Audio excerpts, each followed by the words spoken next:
What it do from the ground up. Hey, look, the craziest thing. I have to come to you like this because something or somebody messing with my controls. But as you can see, one phase from the ground up. The big homie. I believe when we left off last time, I was talking about how uh,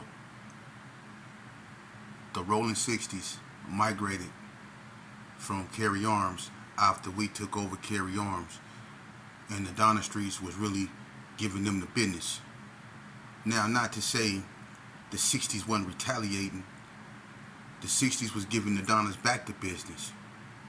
For instance, I remember this one particular incident. Um, the 60s, when they started leaving the area, it was still some that stayed over there, like J. Lou and Ronnie O, Blue Balls, Gangsta Bo, Little Brother, Big Alexis, The Bone, and by the way, Big Alexis, The Boney, he the one came up with that term. You used to see it spray painted on the wall on West Street. It said criminalistics. And that's what I know it's weird because out there in Cali, the Hoovers claimed criminal, but before the Hoovers when they was Crips, the 60s out here back in the 80s was claiming criminalistics. They used to hit that up on the wall, criminalistics.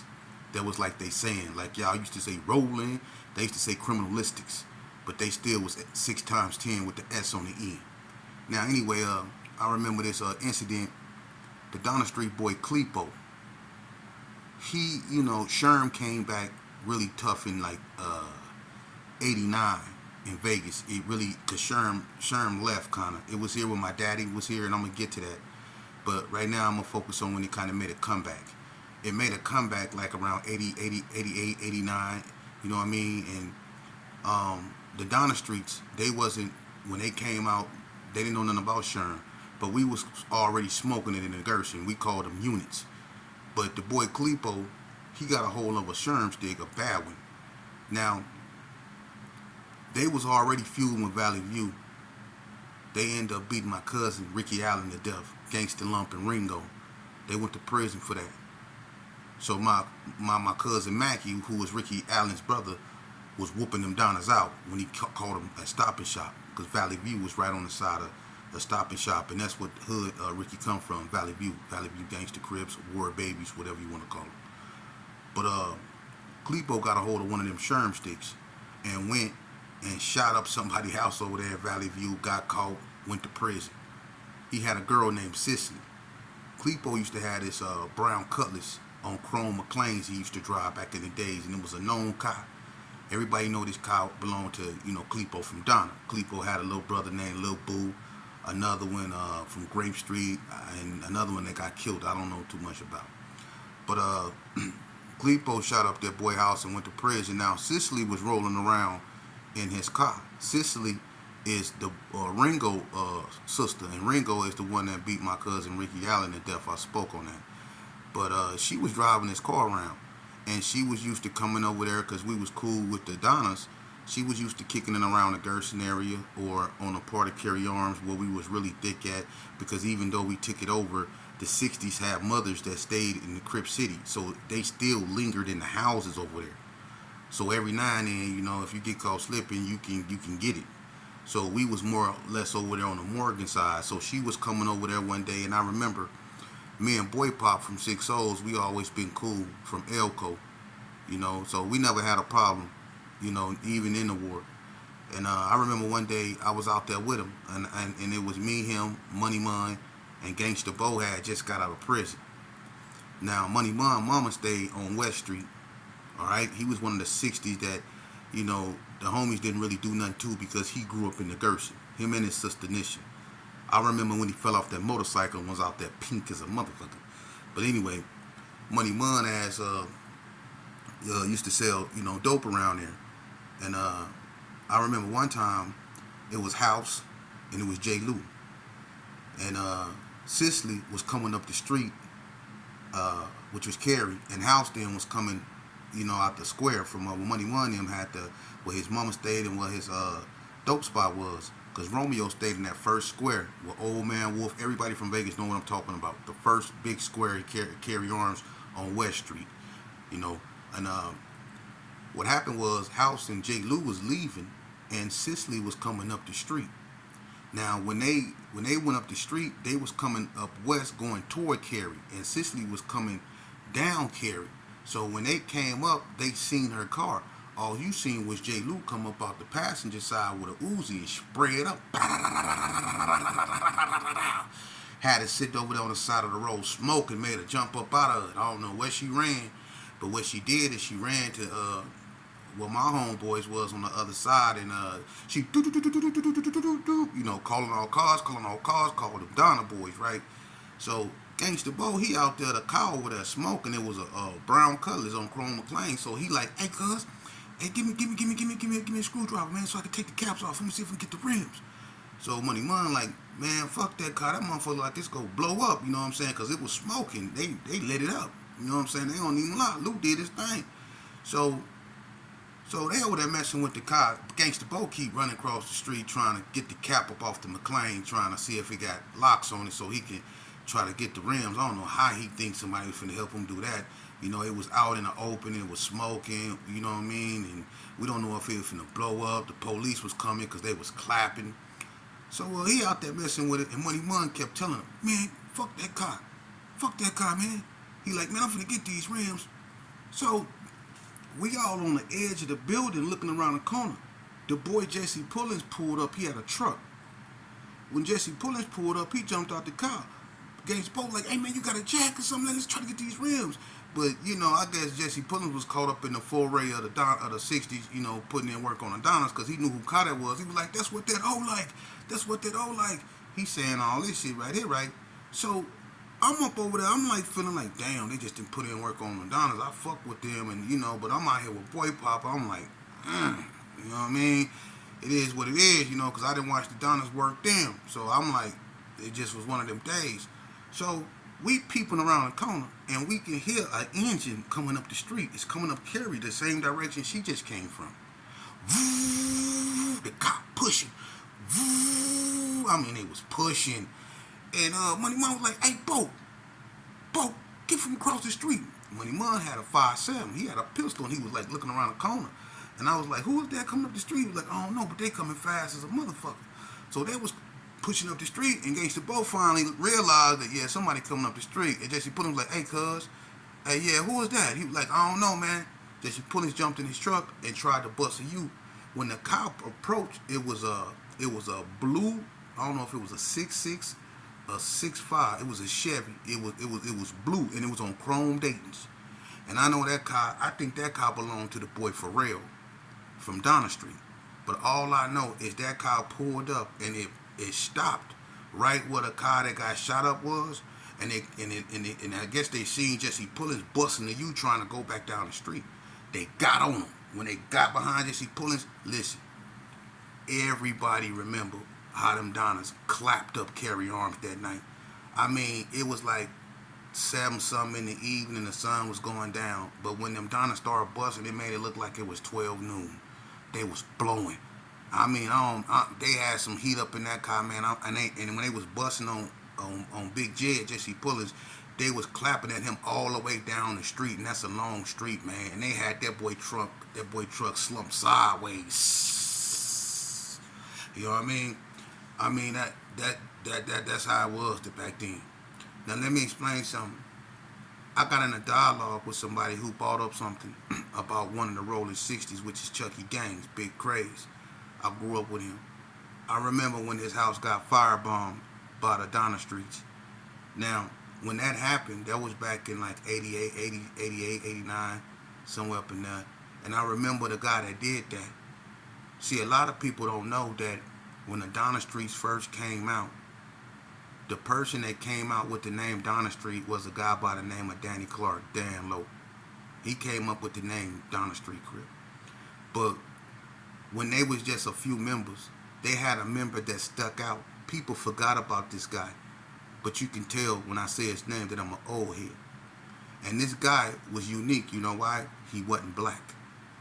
This guy was a Mexican. He was one of the first Donna Streets, and his name was Easy E. He drove a red Cadillac. Easy E later on became a Little Loco, which is a Northtown Mexican gang. But it was all good because the Sanchucos and the Little Locos all got along with Donna. The Sanchucos went to Rancho with him, and before they was up under the Sereno banner, they already wore blue rags. The Sanchucos was wearing blue rags before the Serenos came out here and put their stamp out here. The Sanchucos was already, He-Man and all them was already wearing blue rags. And speaking of Mexicans, I'm going to get back to my story in a minute, but let me clarify something. People got a misconception that 28th Street is the oldest gang in oldest Mexican gang. Gerson Park is the oldest gang. But they the second oldest gang in the South. That's not true. As a matter of fact, Barrio Northtown is older than 28th Street. 28th Street, and a lot of people don't know this, the original 28th Streets wore red rags. Spider was their leader. The Little Locos, who was started by Charles Pollard, who's black and Mexican. The Pollards are a black and Mexican family. Steve Pollard, Charles Pollard, Danny Pollard, Rob Pollard, all them.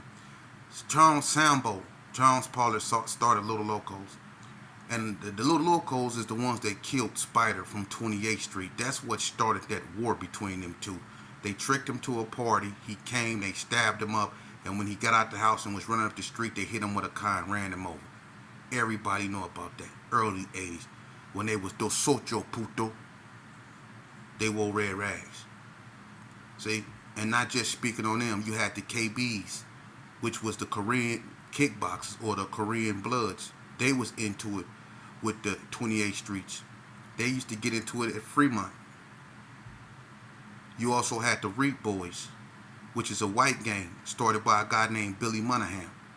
Steroid, big buff dude. He ended up turning into a rat, but Gold Bar Posse is what he started. And when that group decimated, when it broke up, a lot of them became Hood. Speaking of which, the Hood is the oldest blood gang out here in Las Vegas. It was started by a guy named Michael Finley in the early 80s. See how I'm giving you this history? The Los Hermanos, people forget about them. That was the only Mexican gang in Henderson, which is right next to, Henderson, Nevada, right next to Vegas. The Los Hermanos was a Mexican gang. And they was relevant. You had the Pinoy Boys, who was ran by a fat ass dude named Gang. You had the Pachucos, who was a subset of the Sanchucos. You see? You had the Devoneers. You had the Playboy Bloods, which is the second oldest gang. Ricky Cooper and Ted them. Alright? And then you got the infamous, who I was going to tell you about. Pirus. Now let me explain something to you about these guys here, man. And I'm going to talk, the reason why I don't spend too much time on how the old heads was, because I can chronicleize how each game started, and I am. I just gave you a little bit of it. But these Pirus, man, when the Pirus came out, I say the Pirus came out, I'm going to let them tell their story. All I'm going to do is tell you this shit. When we first heard of Piru, in the early 80s,